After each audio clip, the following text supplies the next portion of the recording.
Hello, সবাই কেমন আছো? Welcome to my channel. আজকের দিনটা কিন্তু শুরু হয়ে গেছে খুব ভোরে, তখন প্রায় সকাল 4টে। সবাই যখন গভীর ঘুমে, তখন আমরা ব্যাগপত্র গুছিয়ে মন্দারমণির উদ্দেশ্যে রওনা হলাম। চারিপাশটা তখন একদম শান্ত আর রাস্তাঘাটগুলো প্রায় ফাঁকা। ভোরের এই নীরব পরিবেশের একটা আলাদাই সৌন্দর্য আছে, তাই না? 4টে, আমার জীবনের প্রথম ভোর 4টে। মনের মধ্যে কিন্তু তখন একটাই উত্তেজনা কাজ করছে, আর কিছুক্ষণের মধ্যেই শুরু হবে আমাদের নতুন একটা জার্নি। হাবড়া বাস স্ট্যান্ডে এসে আমরা কিছুক্ষণ অপেক্ষাও করছিলাম, কারণ আমরা টাইমের অনেকক্ষণ আগেই পৌঁছে গেছি। তো যথারীতি আমাদের বাস আসার সময়ও হয়ে গেছে। এই দেখো আমাদের বাসও চলে এসেছে, আর আমরা বাসে ঠিকমতো উঠেও পড়লাম। মর্নিং মনে হচ্ছে যেন রাত, লাইট জ্বলছে না। চলে এসেছি আমরা বাসে। দেখা যাচ্ছি আমরা? না, দেখা যাচ্ছি না। বাস এখন পুরো খালি, আমরা দুজনেই ফার্স্ট প্যাসেঞ্জার। দেখা যাক পরবর্তীতে সব বাস তো অবশ্যই ভরবে। ভালো লাগছে ওরা খালি খালি। যেহেতু অনেক ভোরবেলা বাড়ি থেকে বেরিয়েছি, সেজন্য সকালে তো তেমন কিছুই খাইনি, একটা বিস্কুট আর জল খেয়ে বেরিয়েছিলাম। আর এখন কিন্তু বাসের টাইম সকাল 5টা, আর আমার এখন খিদেও পেয়ে গেছে, তাই সঙ্গে ছিল কেক। সেই কেকগুলো দুজনে খাচ্ছে, আর বড়মশাই খাচ্ছে বিস্কিট। এখন শুধু একটাই অপেক্ষা, কখন পথ পেরিয়ে আমরা সেই আমাদের গন্তব্যস্থলে পৌঁছাবো। তাই আর দেরি না করে আজকের মতো আমরা মন্দারমণির উদ্দেশ্যে যে রওনা দিলাম, সেদিকে এগোনো যাক।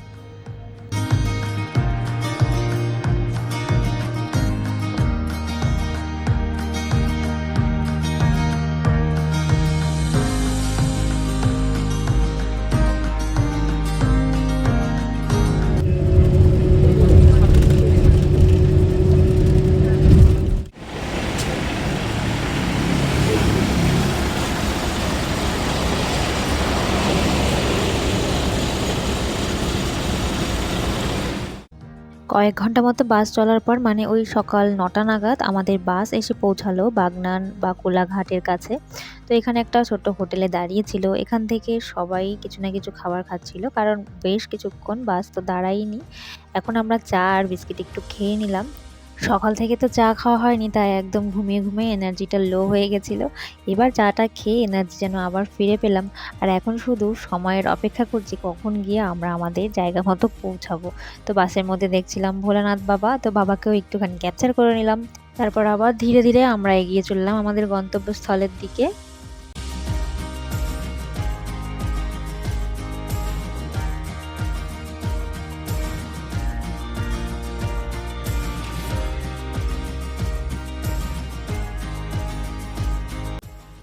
দীর্ঘ 6 ঘন্টা জার্নি করার পর অবশেষে আমরা মন্দারমণির কাছাকাছি একটা জায়গা জাউলখোলা, সেখানে নেমে পড়েছিলাম। আর ওখান থেকে টোটো বুক করে আমরা এখন চললাম রিসর্টের দিকে। নতুন জায়গা, নতুন পরিবেশ, চারিপাশটা দেখতে যেন এতই ভালো লাগছিল। আর অপেক্ষার তো অবসান প্রায় হতেই এলো। আর মনের মধ্যে বিশেষ এক উত্তেজনা তো করছেই কাজ, যে কতক্ষণে আমরা রিসর্টে পৌঁছাবো আর সমুদ্রের একটু দর্শন পাবো। আর অবশেষে আমরা রিসর্টে পৌঁছেও গেলাম। আগে থেকেই আমরা অনলাইনে রুম বুক করে রেখেছিলাম। তো আমরা এখন রিসেপশনে একটু অপেক্ষা করছি। এখানে কিছু ফর্মালিটিস রয়েছে, সেগুলো পূরণ করতে হবে। তো তারপরে আমরা চলে গেলাম রুমের দিকে। এখানে খেতে হয় না।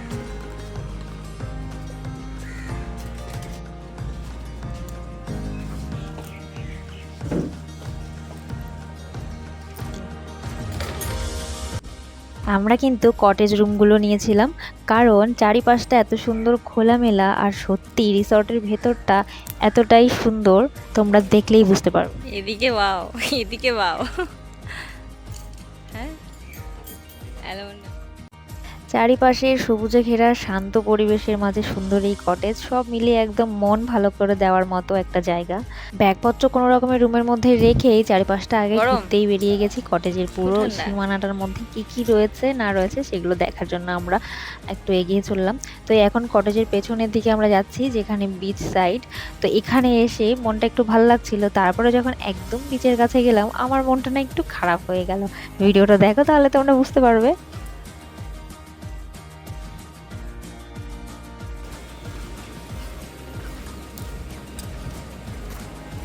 কেমন সমুদ্রে যখন আমরা বিচ সাইডের দিকে গেলাম পেছনে, ওখানে অ্যাকচুয়ালি চারিপাশটা অনেক বাড়িঘর রয়েছে, মানে বিচের ওপরে, আর তারা শাকসবজি ওখানে চাষ করেছে। আর আমার মনে হচ্ছে আমি বিচে যেতে পারবো না কটেজ থেকে, তো সেটা দেখেই মনটা একটু খারাপ হয়ে গেল।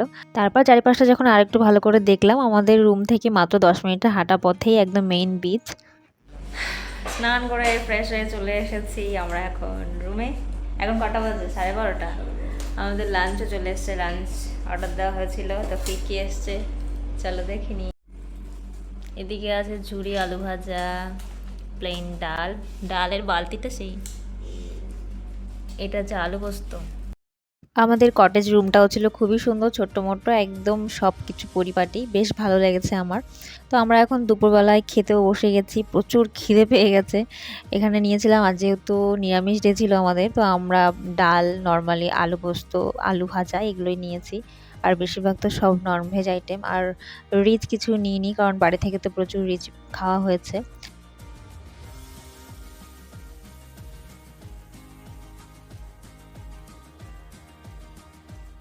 তো এখন আমরা খেতে বসে গেছি, আর খাওয়া দাওয়াটাও কমপ্লিট করি, তারপর একটুখানি রেস্ট করে যাব বিচে। আজকের এই সুন্দর সুন্দর মুহূর্তগুলো যতটা সম্ভব তোমাদের সঙ্গে শেয়ার করার চেষ্টা করেছি, সেই সাথে আমারও কিছু স্মৃতি একদম ক্যামেরাবন্দি হয়ে গেল। প্রথম দিনই রিসর্টে এসে দিনটা বেশ সুন্দর করে শুরু হলো। আশা করি তোমরাও আমাদের ভিডিও দেখে আমাদের সঙ্গে সুন্দর মুহূর্তগুলো উপভোগ করেছো। ভিডিও ভালো লাগলে অবশ্যই লাইক, কমেন্ট, শেয়ার আর সাবস্ক্রাইব করে পাশে থাকবে। আর ভিডিওর কোন অংশটা তোমাদের সবথেকে বেশি ভালো লেগেছে অবশ্যই কমেন্ট করে জানাতে ভুলো না। তবে আজকে আসি, আজকের মতো টাটা। সবাই ভালো থেকো, সুস্থ থেকো, সাবধানে থেকো, আর নিজেদের খেয়াল রেখো। দেখা হচ্ছে পরবর্তী একটা সুন্দর ভিডিওর সঙ্গে, ততক্ষণের জন্য অপেক্ষা তো অবশ্যই করতে হবে। টাটা।